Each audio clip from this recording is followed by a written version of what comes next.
Бисмиллах, альхамдулиллах, вассалату вассаламу аля расулиллах.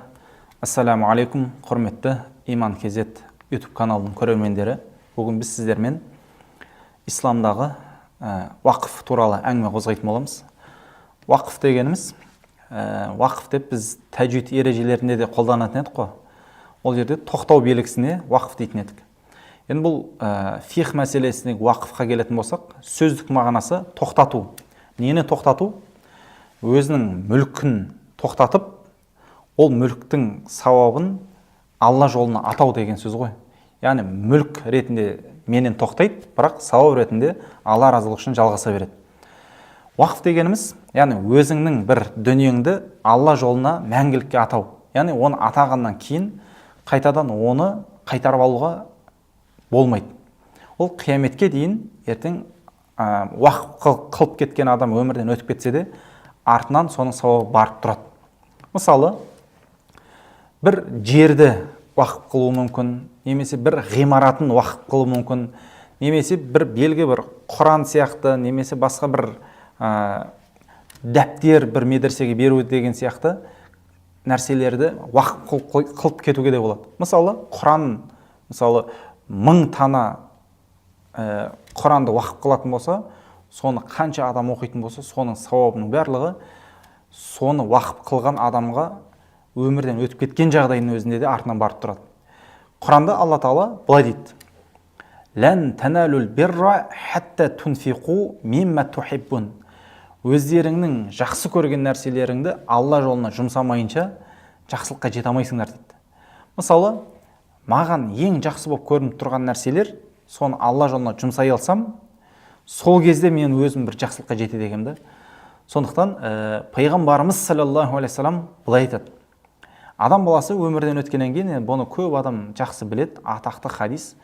Адам өмірден өткеннен кейін бүкіл амал тоқтайды, тек қана 3 нәрсе артынан барып тұрады дейді.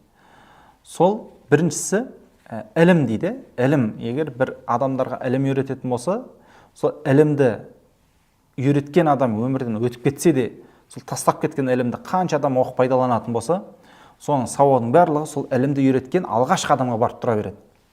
Екінші, біз енді тақырыбымызға қатысты жерін үшіншіге қалдырайық та, мына жерінен айтайық: иманды салихалы ұрпақ тастап кететін болса, сол ұрпақтардың жасаған дұғасы артынан барып тұрады. Және біздің тақырыбымызға қатысты болғандығы үшін үшіншіге қалдырып отқанымыз, яғни бір нәрсені тастап кетсе, мешіт салса, медресе салса, көпір салса, немесе бір жерін Алла жолына атап кеткен болса, бұған уақыт дейміз біз. Яғни ол қияметке дейін тұру керек солайынан. Ол қияметке дейін бол. Енді мен өмірден өтіп кеткен жағдайдың өзінде менен кейінгілерге ол мирас болып қалмайды болды.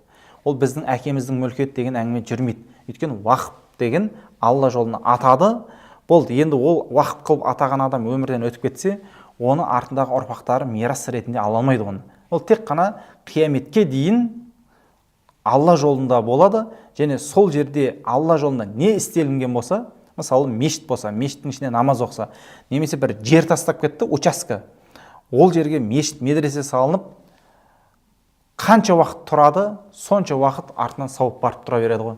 Енді бұны уақыт пен зекетті кейде шатастырып жатады. Зекет дегеніміз уақыттан бөлек нәрсе. Неге? Өйткені зекет ол парыз амал. Ал уақыт деген нәрсе парыз емес. Уақыт деген сүннет амал. Яғни жасаса сауап алады. Ал зекеттен тағы да бір айырмашылығы, зекет белгілі бір мөлшерге жету керек қой. 85 грамм алтын нисап мөлшеріне жету керек. Одан кейін барып зекет беріледі деп айтамыз ғой. Бірақ уақытта белгілі бір байлыққа жету шарт емес. Одан зекетті жылына бір рет беріледі ғой. Жылына бір рет берсе болды. Ал бұны бір рет берсе жеткілікті деген нәрсе жоқ. Бұны уақытқа да қарамайды, нисап мөлшеріне де қарамайды. Қандай жағдайы бар, соны Алла жолын атап қоятын болса, соның сауабын барлығы оған артынан барып тұратын болып жазыла береді. Қашанға дейін, яғни қияметке дейін деп айтсақ болады. Өйткені уақытқа берген жер қирап қалса да, ол сол мақсатта ғана қолданады. Мысалы, бір жерді тастап кетті, жер қараусыз қалып кететін болса, тура сол жерді басқа жаққа ауыстыру керек болады. Және бұл сол уақытқа тастап кеткен адамның атынан сауап болып барып тұра береді ғой бұл да.